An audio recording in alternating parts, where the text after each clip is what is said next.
right, let's get into some new slash anticipated 2025 releases. Where are we gonna go from here? Why? That's it. Why? Why is he kind of scaring me? I don't want to flip the page. I'm gonna be so mad. Can't stop now. That's honestly it. That's the intro. We're gonna be reading some new releases that I'm either nervous to start because I don't want to be disappointed, but also excited to read to see what happens. We've got fantasy, we've got romance, there's a couple arcs in here. This is a very exciting stack. There's about 6 books going on. I don't know where I want to start, so I'm gonna think about it, pick our first book, and we're gonna get into it. We'll see how many new releases, anticipated releases we're gonna be reading in this video. Maybe we'll find a 5-star. Who knows? But I'm gonna go pick the first one and let's get into it.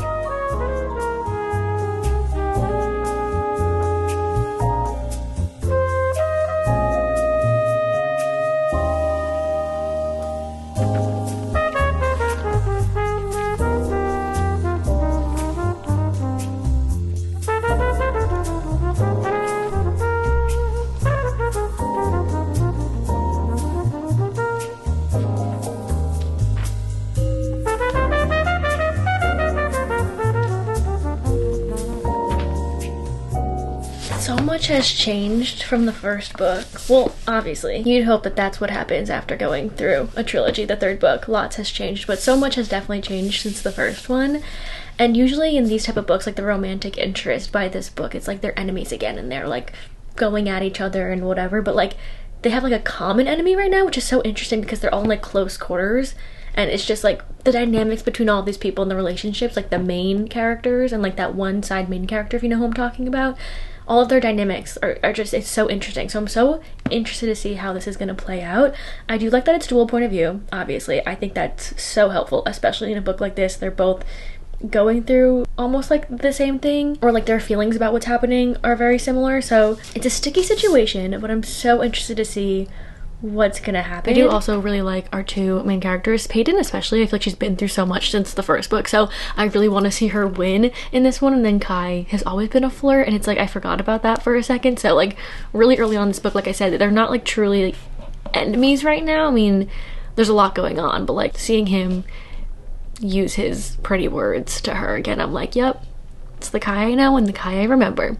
So I am not very far in at all. I didn't read a lot the past few days. Yesterday was so weird. I was sleeping and every like hour I would wake up, read a couple pages, and then go back to sleep. And I was like, why am I doing that? I woke up this morning, I was like, why was I doing that? I don't even think I said which book I started. I did put a little clip, obviously, but this is the third and final book in the Powerless trilogy, if you have not caught on by now. If you don't know what the Powerless world and what it's kind of about, Peyton is an ordinary, and in the world there's ordinary and elites, and ordinaries were said to be banished and gone, but she was living in a world of elites, and elites have like these powers and these abilities and everything. So in the first book, she's sent into these trials, and the trials are obviously with elites, and she's hiding as having this like power and everything, and she goes through the trials, and while she's there in, you know, the kingdom or whatever, she meets Kai, who is one of the princes in the kingdom, and he's the enforcer. And with an enforcer, his job is to like get rid of ordinaries, like kill them and banish them away. So huge enemies thing going on there. They're not supposed to be interacting at all, but like I said, Kai is a flirt. And in the first book, if you like banter in books, and if you like all those typical fantasy tropes, you're gonna get all of them in the first book, and that's what I really liked. It was just like right book, right time. I was just giggling a lot of the times because their banter was so good, especially Kai. He just like knows how to lay it on thick, and it really worked for me in the first one.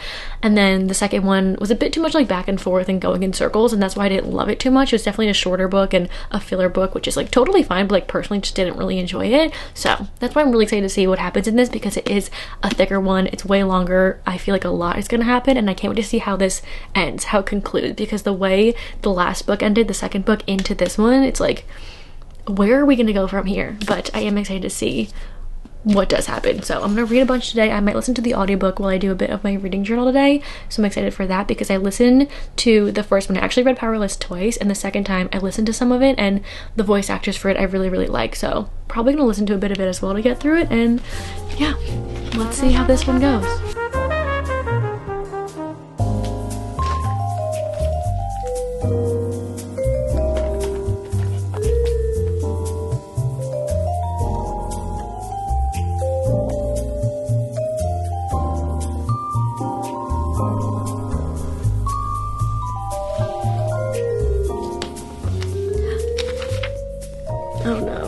I'm definitely further into this book than I was yesterday.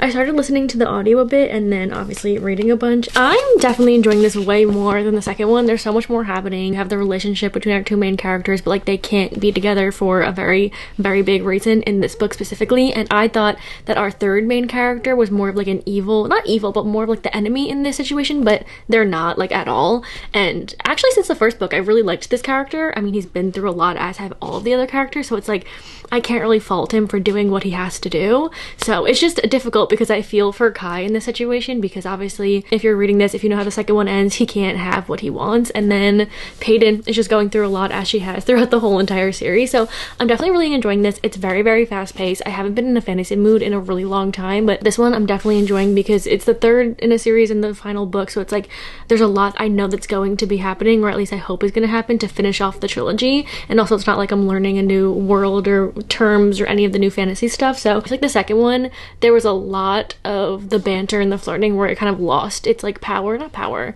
but it lost like the magic for me. Like I didn't really feel anything. It was just like every other page or chapter was like a lot of banter, and I feel like it was too much at some points. But this one, I feel like it's put in at the perfect moments, and yeah, I'm enjoying it. I'm excited to see like when, I know stakes are high right now within their situation, but like with the plot happening right now, I'm waiting for something big to happen, like a plot twist or something. I feel like we haven't really gotten that yet, and I'm almost halfway, so maybe it'll happen soon. But it's a pretty thick book, and I've already read this much within the past 24 hours, so that's a good sign. I'm gonna read a bunch more today. I think I'm gonna listen to it as well. I really like the audiobook of this, and it's on Spotify, and I haven't used up all my Spotify hours, but I feel like it's coming soon because I've been listening for a while, and I listened to a previous book this month, so that's gonna be really sad when I lose all my hours. That is all I came here to say. Something happening right now. The two of them are in close quarters, but they're going through something else. And like a big part of the plot in this one is a little bit similar to the first book, which is very interesting that she decided to like bring that back around into this one. But I love that like trope, I guess you can say, in fantasy books, if you know what I'm talking about, is what's happening in this one. So I'm entertained, and I guess that's all that matters. I'll come back with further updates. I feel like I don't have much to say within the plot. I feel like not much has really happened. We kind of just know the main issues going on. So again, I'm waiting for something big to happen, and I'm hoping soon we'll get a plot twist or something. But until then, I'll be back. I'm gonna go listen. I'm gonna go read. Chapter 30. The last thing I see is the terror.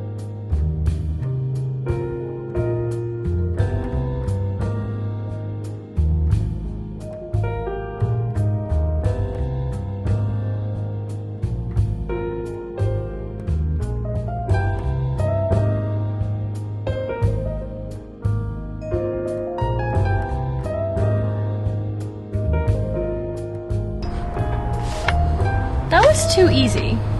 Like, also pretty predictable. I feel like a lot of things in this book so far have been predictable. Although I'm entertained, I feel like I can kind of guess like what's gonna happen next or where the story is going. I'm still hoping for a plot twist or something in the story to take me by surprise, because everything I feel like I knew was gonna be like the next timeline of events. So I don't know, but it's beautiful out. Finally, there's sun, and there's a little bit of shade on the deck right now. It feels so good to just sit outside and not be either freezing or it pouring rain. So me and the girls are hanging out on the deck right now, and it feels great. It finally feels like spring today, but watch it be like freezing cold and raining tomorrow. It's been horrible weather. Anyway, really praying for a plot twist. I feel like it's been a bit stagnant since my last update.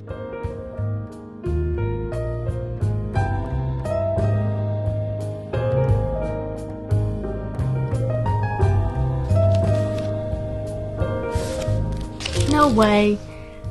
There's no way they decided this is what's gonna happen. I don't want to flip the page. I'm gonna be so mad.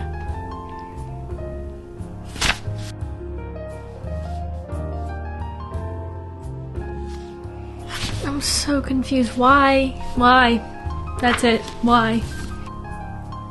So confused how they're gonna figure this one out. Whatever.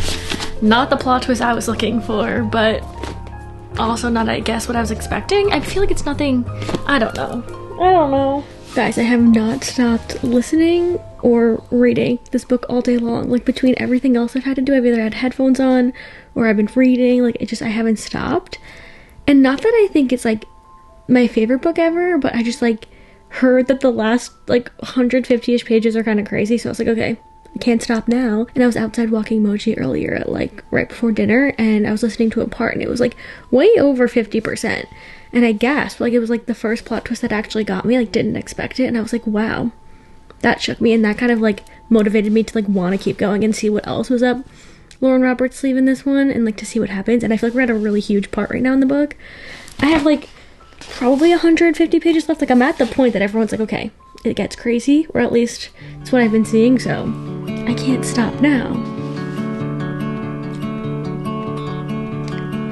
Oh god.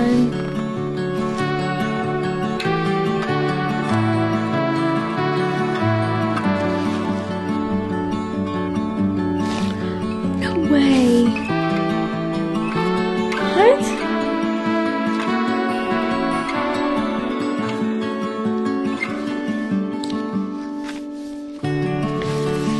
Did not see that coming from a mile away.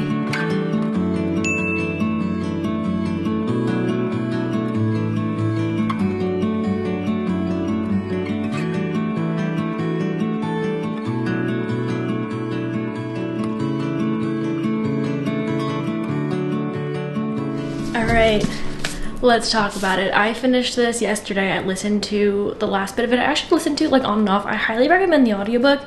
If you're reading this, you want to do both, because the voice actors and everything, you get a new point of view in this as well. There's a whole new voice actor. So I really, really like the narration of this. And I was thinking about my rating on this, and whatever I gave Reckless, I'm lowering that rating because I don't know what I gave it, but it's like every time I think back on it, I just like, I didn't like that book. So I think going into this, my expectations weren't like the highest just because I didn't love Reckless, like I said. So I don't know. I really liked the first half of this. It was really fast paced. I was really invested. I was in it. I liked where she was taking the plot. Like I said, there's tropes from the first one thrown back in here. That's kind of one of my favorite tropes in a fantasy. So I was like, yeah, I'm down for that. And they were really fast paced, at least the first two of them, if you know what I'm talking about. We went through them pretty fast. They weren't very high stakes, but like they were entertaining. We got through them, you know, in and out. And I think it helped the plot of the story and where we were going, because Peyton has been through a lot, like I said. So seeing her try to prove herself, like I really enjoyed that. And I really liked Kai in the first half of this. It was like, he is, like I said, just so down bad for Peyton. He always has been. So seeing his point of view and like he can't have what he wants, it's like just like you can really feel it the first half. And then there's another like main character, doesn't get a point of view in this, but they're like a side main character, really, really important to the plot. I didn't love him in this book. At the beginning I did. I was like, okay, he's like kind of one of my other favorite characters. I can like feel for him, but the arc that Lauren Roberts gave him in this one, and like from start to finish, like I just did not like where she took his character, and that was really upsetting. But towards like the middle, getting closer to the end, I felt like the romance started lacking for me a lot because it felt so repetitive, and it felt like the same, you know, flirting and quotes that I've seen in the past two books. And like it was really good at first, and I was like, yeah, we got new lines, you know, Kai is down bad, he's flirting, he's like such a flirt. But like I just like I wanted more. I wanted something new, something fresh, and it just felt very, very similar to the other books and scenes and point of views we get of these characters, especially Kai. So that part kind of bummed me out a little bit. And in my head I was like, there's only one way these two can be together, and I did guess that that was gonna happen, not in the way that it did happen. And there's a few plot twists in here that really did get me, so I really enjoyed those because I didn't see them coming. And you know, when I'm reading a fantasy and people are telling me there's plot twists, like my mind is going, like I'm trying to think of every single thing that could and will happen. And I only guessed one, like I said, at the end, but like not in the way that it did happen. So I'm very surprised, or I was surprised by like almost all of the plot twists. There's one like towards the middle that took me completely by surprise. Like I said, I gasped. There's also a character we get in the novella, like between all these books, that shows back up in here, and they only have a couple scenes, and I was kind of disappointed in that. I thought they were gonna get way more, you know, book time, screen time or whatever. So I wish we did more with that character. There's like so many theories I had in my head for that character that I thought was gonna happen, and I guess I kind of set myself up for failure because they weren't in the book as much as I thought they were gonna be. So that was kind of sad. And then towards the end is where I started to like not really enjoy it as much. Like I said, plot twist got me, but one of them, major ones, I guess towards the end, kind of icked me out, and I was like, why is this where we're going with this? And aside from getting icked out, something else with one of the characters, I was like, again, I just don't like where we're taking this character, and I just didn't like the way that it ended. It was really disappointing to me, especially with one of the characters that I liked throughout the whole entire series. I just hated, I guess, what she did with that character, and I was just a bit disappointed with the ending. But like I said, I was entertained. It was pretty fast paced for how thick of a book it was and all the scenes we were in. Like, I feel like they flowed pretty well. There's a few parts in the middle that like dragged a bit, and like getting towards the ending and like getting there, I feel like it was a bit slow, but nonetheless, I was entertained. I don't think the actual plot of where she took it after like the beginning of it, like where it was going, I didn't love it. I didn't love the ending. The plot twist did get me, but it was good. I don't think it's my favorite, obviously, out of the whole trilogy. Powerless may just be a one and done, like 5-star favorite. Reckless I didn't love. I did like the novella. I actually think I liked the novella more than this because some parts in here just felt so repetitive in the romance department, but the novella was a bit refreshing because one of the characters in there I really liked, even though that's such a short little book. But I will say this was better than Reckless. I did have an entertaining time seeing where she was going to take the plot, but I just didn't love the way that it ended, I guess. So I decided to go into a new release that was on my TBR shelf but not on the pile I had earlier, and that was Wild Side by Elsie Silver. I got the arc of this and I started it as soon as I got it, and I was in the weirdest like reading mood when I started reading this. It was like a weird slump that was happening. I wasn't in the mood for any book, but I was like, okay, an Elsie Silver book will help me. And I found myself not really caring about the plot or the characters, and I felt like I was just like reading the words and like not taking anything in, so I didn't feel anything for anything that was happening. And I got like 53% of the way through and I stopped, and I was like, I'll come back to this when I'm ready. So I feel like now is the perfect time. I finished a long fantasy book, so I feel like a book like this, a romance like this, is perfect right after. I decided not to pick up from where I left off because I was well over halfway of the book and I feel like I just don't remember much. Like I said, I felt like I was reading words and not really taking anything in. So I restarted it. I'm a little bit in right now. I still have my bookmark in the book from where I was last time, but right now I'm about here. So we're almost back to where I was last time. But yeah, I wanted something that was fast paced. I did want to get back into this. Like I said, I soft DNF'd it, but I don't think it's gonna be my favorite out of the whole entire series. This is the Rose Hill series. This takes place in the same world as Chestnut Springs, which I don't think anything will top Chestnut Springs for me. This is basically a series about single fathers, and the first one, he's a billionaire, all small town romances. The second one is like a pop star country singer coming into the small town. And this one, we have a pro wrestler, which I don't know if anyone knows, but when I was younger, I was so into WWE. Like, me and my brother would watch it every weekend. Like, we were into it. So I was excited about that. And you kind of see glimpses of them in the first two books, obviously. So you get excited for it, but it just wasn't living up to like what I was excited about, and like seeing their little snippets in the other ones. I don't really know. Right now I'm like definitely a little bit more invested. I can feel the tension way better than the first time I was reading it. I literally felt nothing for any of the characters, so it's definitely going better than the first one. And then our female main character, Tabitha, she owns a restaurant in this small town. In order to get the guardianship over her nephew, she decides to offer marrying Reese, who is the legal guardian. And it's this huge sticky situation with her sister that passed away, which you get that storyline in the second book, I believe. It's like she brings it up to the girls in the second book, so like, you know, going into this, the storyline a bit. So her sister passes and Tabitha's nephew is left for Reese, who was the sister's neighbor. He doesn't even live in Canada, which is where this takes place, so he has to keep traveling back. So she says, let's get married. And that's kind of the part where I'm at right now. Actually, she just said, let's do this. So I think I didn't love this one because right off the bat, the book starts with miscommunication, and usually it's like, okay, miscommunication, like the third act breakup, fine, like I know that's gonna happen in a lot of romance books, but this one started with miscommunication. It's like, if you guys just said what your relationship with Erica, her sister, was, and like what the deal is, I think we could like figure this out way faster and not be coming at each other all the time. So I just didn't love their dynamic right off the bat, but right now it's good. It's way better than my first read, so I don't think it's gonna be anything above like a 3.5. It's not gonna be my favorite out of the series, but I definitely want to read it because I do enjoy Elsie Silver's writing. It's really fast-paced. That's why I picked it to read after the fantasy book. So I think I want to go to Barnes and read for a little bit. That's my plan. Let's do that, and I will come back with further updates on this one. Maybe it'll go way better after I get to that point I was at last time. Maybe I'll be more invested. Fingers crossed.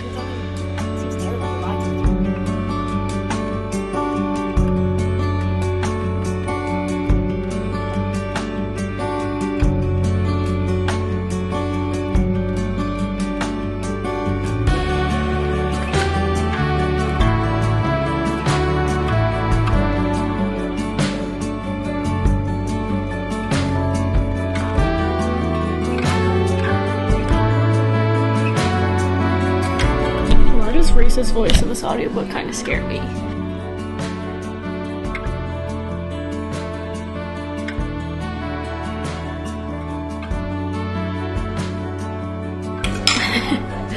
It's not just Reese's, like voice narrator for this that's freaking me out. It's also when he narrates Milo, who's a 3-year-old. It's just like, it's funny. Like, I can't take it seriously, and why is he kind of scaring me? Oh my god, I remember this part when Tabitha finds out what Reese's profession is, because he kind of like hides it a bit. I'm like so close to where I was last time, and I love seeing the daughter from the first book. I really liked the child like part of these books, like the single father taking care of the kids, like the family dynamic. The kids in the second book were so cute. This one actually we're not getting a lot of Milo, and I know he's only 3 years old and he's also not like the main character, but he's like an essential part of their dynamic, and we're not getting a lot of him. But I should be thankful about it because I don't like the way that they narrate this baby voice.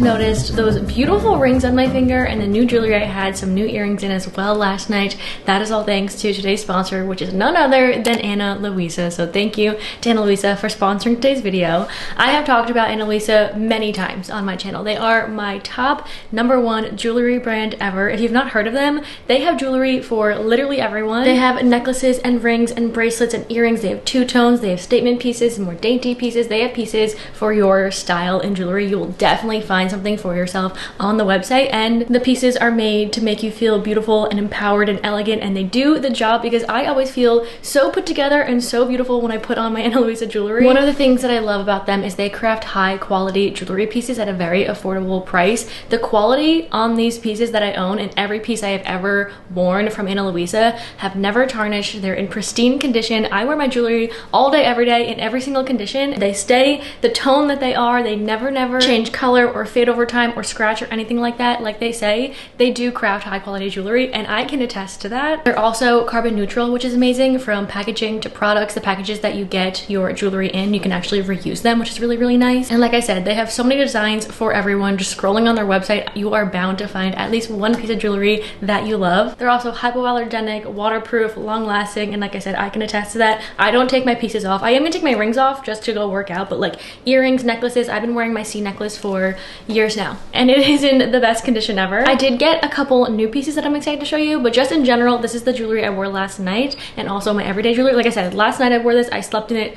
I don't take my jewelry out. For rings, we have this really pretty heart ring. I love the gold on this one, and I love that the heart is kind of like in the band of it. It kind of like meshes in it, and it's really pretty. And then I have my everyday pearl ring. My birthstone is pearl, so I love getting a pearl ring, and this one is just a perfect thumb ring, and it's my everyday ring. I love this one. And then this one, if anyone remembers, I actually lost this one, so I had to get another one because this was my favorite. As soon as I opened the package the first time I got this one, it just became my favorite ring ever. I sadly lost it, so I knew I needed to get another one because it's just so cute, and it's a beautiful ring to wear like every day with like a bunch of other rings. It's a bit bigger, more of like a statement ring, I guess you can say, compared to like the other rings I wear, but I just love it so much. It's this gold ring, but it's a bit wider in the front. It is so nice, and it looks like it would be really heavy on your finger, but it is so lightweight. Like, it is just so perfect. And then I also wore these new earrings, which are so beautiful. They're the perfect size, but you can see them kind of like further away. Like, you can see there's gold in my ear, but it's not like a huge statement earring. It is so beautiful. There's like these flat gold solid earrings. They're so beautiful. I love the style of this one. I think it is beautiful for every day, or when you're going out and you want to put a little bit more pop of a gold on you. And then of course my C necklace that I wear every single day. The quality on all of these pieces are just so good. So if you want to step up your ring game, your necklace game, if you want to start stacking necklaces, or you want to try getting new bracelets, they have something for everyone. And Mother's Day is coming up, so I also got one other new piece that I'm so excited to gift my mom for Mother's Day. She loves bracelets. She loves little dainty like stack of bracelets, so I decided to get her this really beautiful one. It's got little shiny diamond shaped pieces all around it, and she is going to be obsessed with this. I'm gonna give it to her on Mother's Day, and if you want to shop for yourself or for someone in your life, Ana Luisa is the perfect place to do that. You guys can shop my favorite pieces in the link in the description. Thank you again to Ana Luisa for sponsoring today's video, my favorite spot to get jewelry ever. And let's get back into the video. Before I talk about any of the books, I did get my hair done yesterday. I'm feeling like a new person. I got a haircut and color, and I'm just, it feels great. It truly does. But let's get into book updates, because that's what this video is for. I finished Wild Side yesterday. That feels like it was like days ago, but I ended up listening to a majority of this one. I liked the audiobook because I liked Tabitha's like voice narrator, but I said it before, like for some reason Reese's voice narrator I didn't love, but like the audiobook, it was good. It made getting through the book a bit quicker when I was like doing other things and I didn't have time to sit and read. What's interesting about my thoughts on this one is not how I feel about a lot of romances, or actually probably every romance I read. I always say my favorite part is like the tension in the beginning and the chemistry and the banter and the flirting and when they meet and like that first spark. Like that's always my favorite in a romance. Like you can feel giddy with them.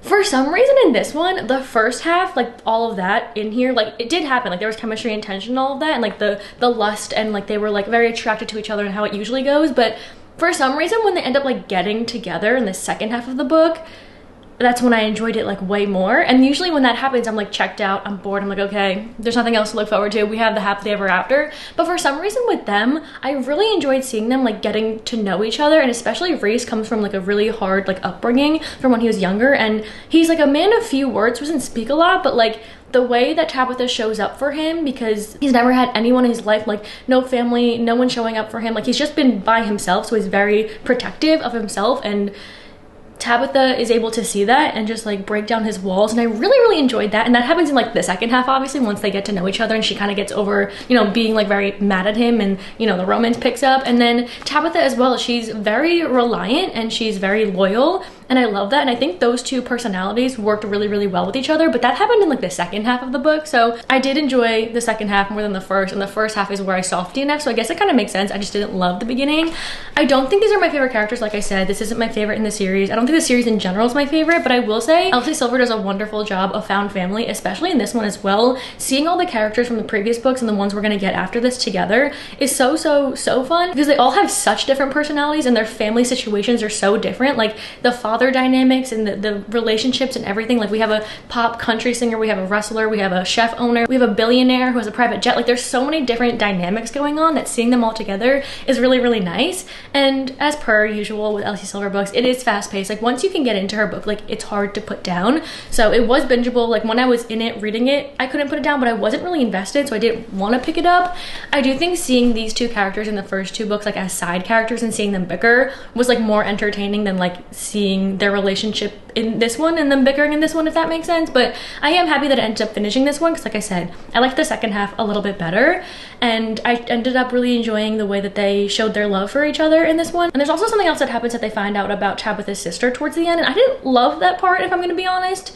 I feel like there's a lot of harping on things that could have been figured out way earlier in the book, and I know that Reese did it to like protect Tabitha, and like she's going through a lot of grief and everything, but yeah, I didn't love the way that that played out. So I don't know, some things I liked, some things I didn't. I would definitely still recommend the series, but this one's just not my favorite in the series so far. And then I decided to start Passion Project by London Sperry. The cover of this is so beautiful, I'm obsessed. I went to New York last night for an event, and I knew I had to bring it with me, because just seeing like this cover right in front of the streets that like they are walking on, I needed to see that vision in life, so I brought it with me. I didn't really read many. I read like a page on my way over, but I needed to see this book in the setting where it takes place, because as soon as you read it, she's on, is it the lower or the upper east side? She's somewhere in the city, very specific. They're talking about like different places in the city, and I just love that. Someone that goes into New York very often, seeing places that like you know and you've seen before in a book, it's just, or not just in New York, but like if you're reading a book and you've been to that place before, it's just so much more fun because you could picture it so perfectly. And something about reading a New York setting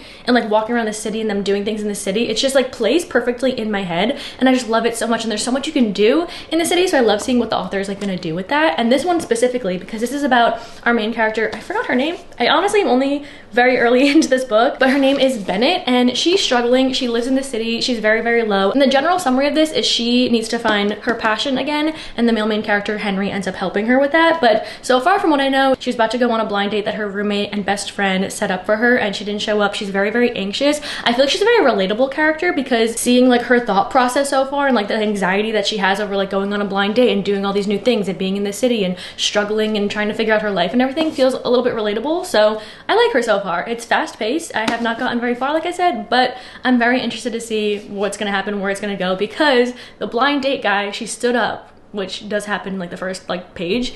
She stood up the blind date guy, and that is actually the male main character. So I'm interested to see like how they meet again, because who wants to meet up with someone that stood them up? I don't know. I'm definitely in the mood for it, so we're gonna read a bunch today. I will come back with updates. I'm so excited about this one. So far, so good.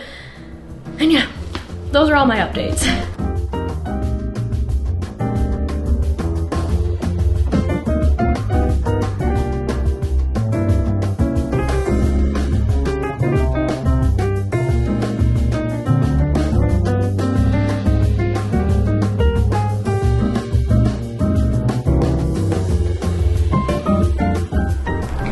This book is reminding me so much of Promise Me Sunshine. If you liked the concept of that book, but also what the main character is kind of going through, it's very, very similar in this one. And the writing style, like the way the female main character acts, like her personality reminds me a lot of the female main character in that book. And the writing also reminds me similarly to, if anyone read The Love of My Afterlife by Kirsty Greenwood, for some reason the writing styles feel very similar to me. So I'm still very, very early into the book, but I'm just like noticing a bit of comparisons as I'm reading. She's back with Henry again. They have met for the second time now. Impressions are still not the best, I feel like, for her, like in his point of view, but I read a little like summary, like description of this book somewhere today, and it said that Henry is kind of like golden retriever vibes, and I'm really excited about that because those are my favorite male main characters. So yeah, that's all.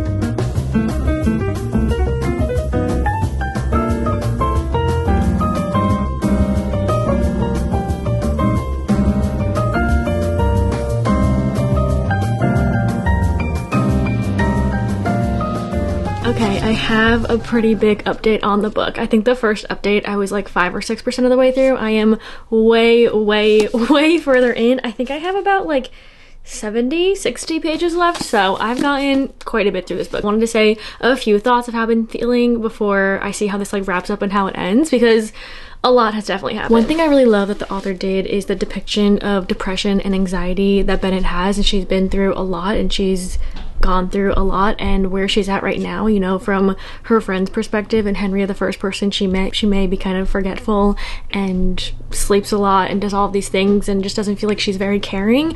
But in Bennett's point of view, it's because she's in a dark place, you know, she's sleeping for a few days and things are going over her head because she's just not in the right mindset at all. Everything makes her anxious and she's depressed because of something that's really big that's happened to her, and she's kind of just been living with that, and she feels like she's in the wrong place, and a lot of things going on in her life have made her feel all these things. And I like the way that the author has written how she feels and how her anxiety is in different situations, and the depression of when she comes back to her house, you know, she slept for 3 days and her roommate's girlfriend's home and she's staying in her room because she doesn't want to have any interactions, you know, she doesn't want to speak to anyone, and she's an introvert but she's going through a lot. So I do also like that she's like an introvert, and Henry, our male main character, is a very big extrovert, like he's a people person, but you do see his past and how he was kind of raised, and he wasn't always a people person, but he was kind of, you know, brought up and introduced to people and learned from a young age like speaking to people. So now he's just like, he'll talk to anyone, a stranger, become friends with anyone. So it's nice seeing him take Bennett out of her comfort zone and, you know, talk to new people, meet new people, go through all her passion projects and doing all these new things and getting out of the house. I think she definitely needed that, and he also needed that too. Like, he's an extrovert, like I said, but he needed companionship, I guess, and they both needed that. So it was like the perfect time for them to meet each other. And I like how they started off, you know, just friends. There may have been romantic interest because they were supposed to go on a blind date, but that never happened. So they were like, we're just friends, we'll go through these passion projects and events and excursions together. So it was nice seeing the friends to lovers growth in here. The one thing I didn't see, especially in the beginning and throughout the middle of it, was like the chemistry or like any of the tension. It felt very just like platonic a lot of the time. So when the romance did pick up, I like didn't believe it or like feel it. So I was like, there's no other telling of how they feel romantically with each other. So I just didn't really feel that. And it's definitely picked up from where I'm at right now. And I still don't really like 100% feel it. Am I happy for them? Yeah, very happy for them. I think they needed this and needed each other. I'm happy that they're on this side of the relationship, but I just personally haven't really seen anything that like made me giddy or happy or feel like those, you know, tension moments, when there definitely has been some, but I just like personally didn't really feel it that much. So I do think that they're good for each other. I'm happy for them, and I'm really excited to see how this ends, because there was something that happened a little bit ago, maybe like 10% ago, that felt like it could have been like the third act breakup, but I feel like something now is going to happen as well. We're like really close to the end, so I'm hoping there's not like another situation that goes on that's like third act breakup type of scene. The writing style of this is so fast. Like, I'm just binging it every time I'm in it. I'm really in it. I love the setting of it. The New York City like things that they're doing is just so like atmospheric. It feels like you're really there with them doing all these like passion projects and stuff. So I love that part of it. And like I said, if you like Promise Me Sunshine, I think you'd really like this. If you like the concept of that one, it's very similar. The romance is a little bit different. It's still like a slow burn in this one as well, because they don't start off as like romantic interests, but I do think that it's very similar, and I really like the writing style of it. And I listened to some of the audiobook and I really like the audio as well, so I definitely recommend that if you want to listen to it. Like I said, I don't have a lot left. I'm gonna go finish this. I might listen to the rest of it. We'll see how it goes. Hopefully there's nothing by the end of it that's kind of, you know, like an annoying thing that happens, because I feel like we already got through that. You know, we're at a good point, but they're going somewhere right now together, and I'm like, this could make or break how I'm feeling. So right now I'm really enjoying it. I might not love like their chemistry or feel it that much, but I'm still enjoying the story a lot, so we'll see how this ends.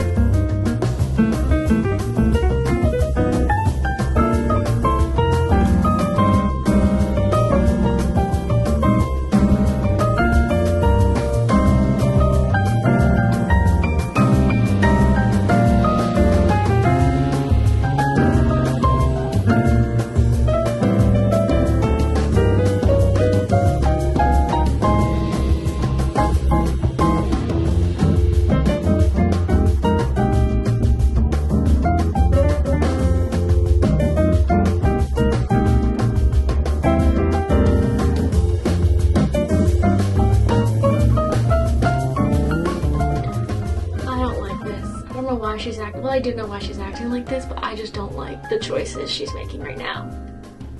I don't think it's very nice, but like, I understand her side a little bit. I don't know. I'm not loving this part.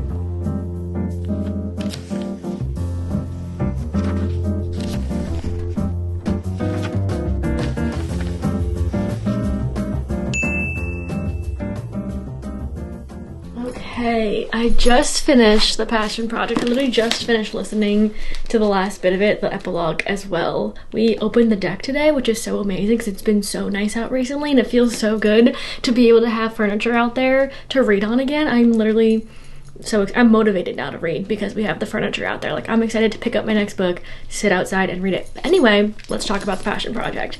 What did happen at the end, like the whole wedding debacle, if you guys read this book, you know, like the end of the book and what happened there, I think that kind of lowered the rating for me, which is crazy because it's just like the last like few scenes of the book, but there's a lot that kind of happens there that I just didn't think was very fair, and I didn't like the way that it panned out and it played out, and I don't like the way that it like ended the book in that situation. I just don't think it was very fair, because I haven't talked about Henry, our male main character, very often. I really loved him. Like I said like earlier or a few days ago, I don't love grumpy male main characters. I feel like we see them a lot in romances and they can feel very copy and paste. I love a playful, bantery, you know, golden retriever male main character. I just think they're so pure and sweet, and they just like want the best for the female main character, and I just like love seeing the way that they banter and joke and play around, and I really love those kinds, and that is who Henry is, and I really enjoyed his character a lot. There's like there's a few things that I really did like I said, the realistic depiction and, you know, just the rep of mental illness and grief and those topics in this book. I liked the New York City rom-com setting. It's the perfect scenes to like just picture in your head as those perfect like movie rom-com settings. And the banter was cute. The beginning setup and the way that they met and the projects and the excursions they go on, I think all of that was done really, really well, and I really liked that part. It was just, like I said, like the chemistry and lack of tension and the romance parts of it, that when the romance parts did come, I just didn't really feel it. I feel like we didn't get enough of it. And I do love me a slow burn, but I feel like I need to really feel it. I need to be proven that the romance is really there, and I didn't really feel it with them too much. And I think our female main character Bennett's journey of growth and healing was depicted very well. I liked following along with, you know, how she was feeling, and I understood her and why she was acting the way she did, like I said earlier. But again, I think it was just like later on in the book I was like, that's not the Bennett I know and I've gotten to know. I just didn't like the way that she acted, so that honestly lowered the rating for me. This was a 4-star. This is like a solid 4-star. I think it's a 3-star though, so I think I'm gonna have to be picky with this one, put it in the middle there. Again, I really enjoyed Henry. I feel like when Bennett like wasn't being fair or she was acting, you know, in a different way, he was very like quick to be understanding and see her perspective, which I think is really, really important. You know, he was just like really charming, and I really, really liked him as a male main character. I think this is a heartwarming read. I would definitely recommend it if you want that rom-com vibe, if you like a slow burn, if you like, you know, the charming golden retriever male main character. I did have a good time reading it. I'm happy I did pick this one up. It was a very fast-paced read, great audiobook as well. So that is the last book for this video. We got through some pretty anticipated new releases and just new releases in general. I have a long list of them to go as well, so stay tuned for the next reading vlogs on my channel. We'll be getting through plenty of them in the next few weeks. There's some big ones that are coming out very, very soon. Honestly, I think it comes out in like 2 days.